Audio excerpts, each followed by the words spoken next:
श्री सद्गुरु महाराज की जय। श्री सद्गुरु महाराज की जय। प्रभु प्रेमियों, आज हम आप लोगों को वेद दर्शन योग के बारे में बताएंगे कि यह पुस्तक क्यों लिखा गया और इस पुस्तक में क्या लिखा हुआ है।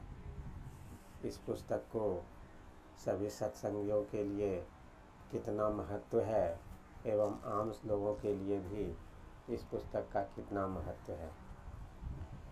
आप लोगों को पता है कि सद्गुरु महर्षि मही परमहंस जी महाराज एक बहुत ही ऊंचे दर्जे के पहुँचे हुए संत थे। उन्होंने यह पुस्तक का लेखन किया है। इसमें जो है वेद वचन और संत वचन एक ही है, ऐसा इस पुस्तक के पाठ करने से सिद्ध हो जाता है। देखिए इसकी भूमिका और प्रकाशकीय में क्या लिखा हुआ है। सद्गुरु महर्षि मही परमहंस जी महाराज एक अत्यंत सदाचारी एवं तपोनिष्ठ संत हैं। वे लोक कल्याण के लिए उपनिषद वाणी तथा संतवाणी के आधार पर साधना का प्रचार कर रहे हैं। उनकी साधना की प्रमुख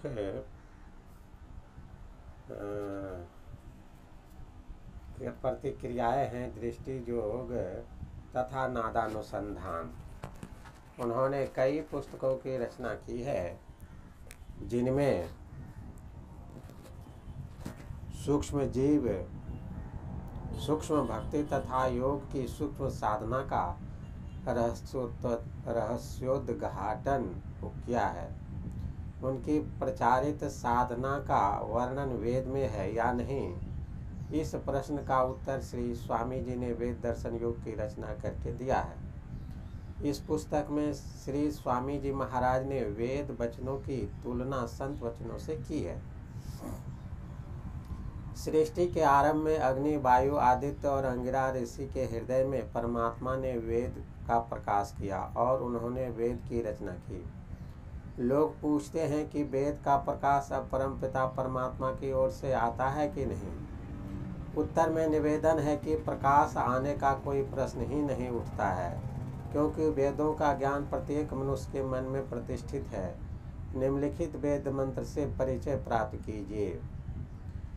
यस्मिन् चः साम यजुषि यस्मिन् प्रतिष्ठाता रथनाभा विवारः यस्मिस्थितं सर्वमोक्तं प्रजानां तन्मे मनसिव संकल्पमस्तु। यजुर्वेद अध्याय 34 मंत्र 5। अर्थात जिस मन में ऋक, जिसमें यजु, जिसमें साम,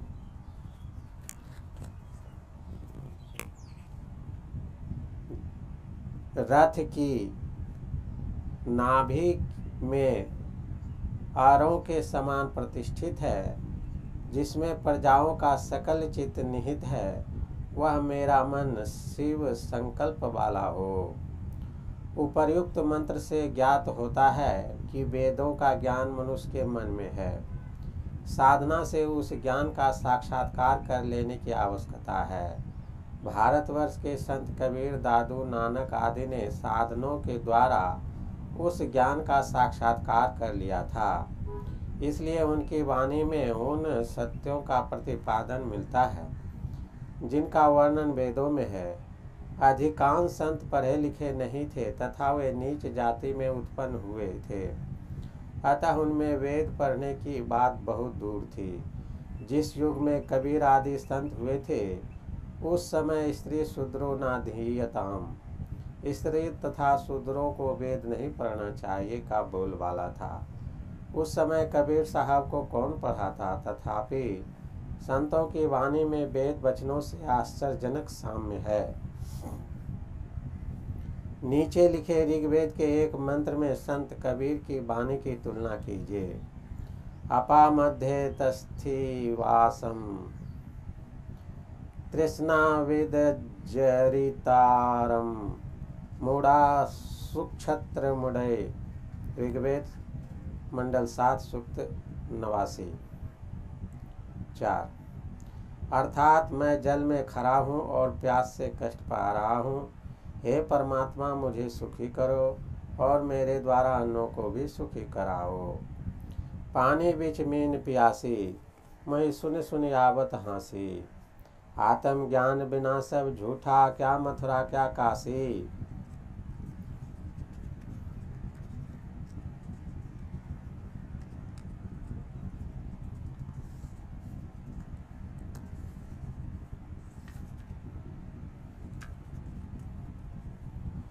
वेद में इरा तथा पिंगला के संगम पर सुषुम्ना में ध्यान करने का विधान मिलता है। भवों के बीच में आज्ञा चक्र में इरा और पिंगला नाम की नारियां मिलती है। इसी संगम पर सुषुम्ना नारी भी है। इस स्थान पर ध्यान करना ही दृष्टि योग है। यही मानव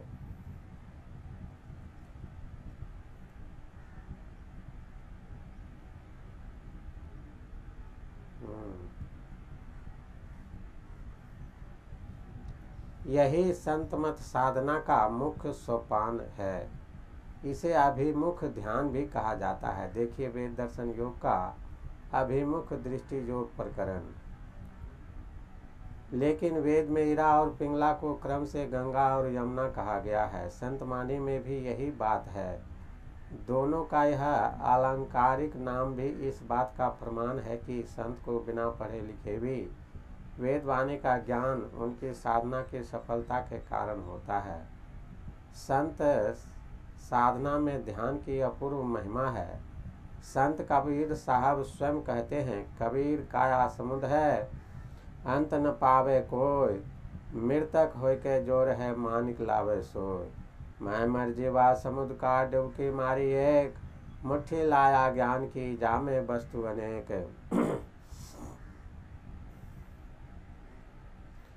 वेद में भी ध्यान योग वेद में भी ध्यान द्वारा मोक्ष प्राप्ति की बात लिखी हुई है। नीचे कुछ ऋचाएं तथा संतवानियां इसका स्पष्टीकरण करने के लिए दी जाती हैं। इमं में गंगे जमुने सरस्वती सुतुत्री स्तोमं सचता परुस्नाया असि कन्या मरुदु वृद्धे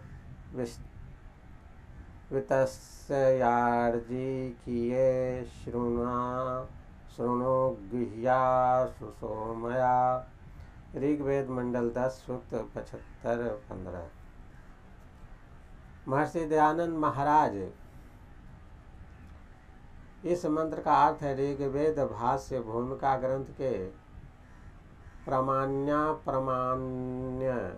विषयक प्रकरण में लिखते हैं। इस मंत्र में गंगा आदि नाम इरा पिंगला सुषुम्ना कूर्म और जठराग्नि नारियों के हैं। उनमें योगाभ्यास से परमेश्वर की उपासना करने से मनुष्य लोग सब दुखों से तर जाते हैं, क्योंकि उपासना नारियों के ही द्वारा धारण की जाती है। ऋग्वेद के इसी इमम में गंगे आदि वाले सूक्त के अंत में व्याख्या रूप में कई शाखाओं में नीचे लिखा मंत्र मिलता है। सीता सीते सरिते यत्र संगमे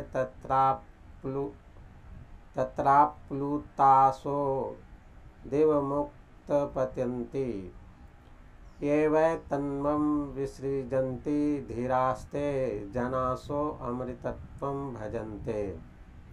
अर्थात जो ध्यानी लोग जहाँ सित इरा और असित पिंगला ये दोनों नारियां मिलती हैं, उस संगम स्थान सुषुम्ना में स्नान करते हैं, वे योगी शरीर छोड़ने के पश्चात अमृत तत्व को भोजते हैं। गंगा और यमुना शब्दों का स्पष्टीकरण हठयोग प्रदीपिका में इस प्रकार मिलता है। इरा भगवती गंगा पिंगला जमुना नदी, इरा पिंगल योर मध्य बालरंडा चौ कुंडली। अब संत कबीर का एक वचन सुनिए।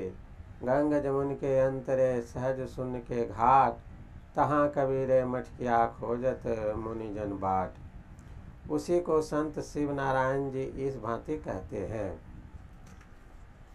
सिपाही मन दूर खेलन मत जाइए, घर ही में गंगा घर ही में जमुना, तहि बिच पैठ नहइये। संत वचनों का वेद वचनों से साम्य है, इसके लिए 2 उदाहरण ऊपर दिए गए हैं, लेकिन प्रस्तुत पुस्तक वेद दर्शन योग में सैकड़ों उदाहरण ऐसे साम्य के मिलेंगे। यह तुलनात्मक अध्ययन जिज्ञासुओं को वेदवाणी के अध्ययन के लिए प्रेरणा देगा। यह पुस्तक पूज्य गुरुदेव के गंभीर मनन और चिंतन का फल है। इसकी रचना करके श्री स्वामी जी ने अध्यात्म विद्या के प्रेमियों तथा संत मत के सत्संगों का बड़ा उपकार किया है। हम सब ओर से पूज्य गुरुदेव के चरण कमलों में श्रद्धा निवेदन करते हैं तथा कृतज्ञता ज्ञापन करते हैं। श्री सद्गुरु महाराज की जय। ये स्वामी विश्वानंद जी का लिखा हुआ है, एक प्रोफेसर थे। श्री सद्गुरु महाराज की जय। तो प्रभु प्रेमियों, आप लोग वेद दर्शन योग में क्या है इसके बारे में बड़ा विस्तार से सुने। आपको इस बात की जानकारी दे दें कि इस पुस्तक को आप सत्संग ध्यान स्टोर से ऑनलाइन मंगा सकते हैं। इसके लिए वीडियो के विवरण में तथा वेबसाइट पर लिंक रहता है, वहीं पर इसका दाम वगैरह सब चीज़ आपको पता चल जाएगा। तो इस पुस्तक को मंगा कर पढ़ें, अपने ज्ञान को बढ़ावें और ध्यानाभ्यास में आगे बढ़ें। श्री सद्गुरु महाराज की जय।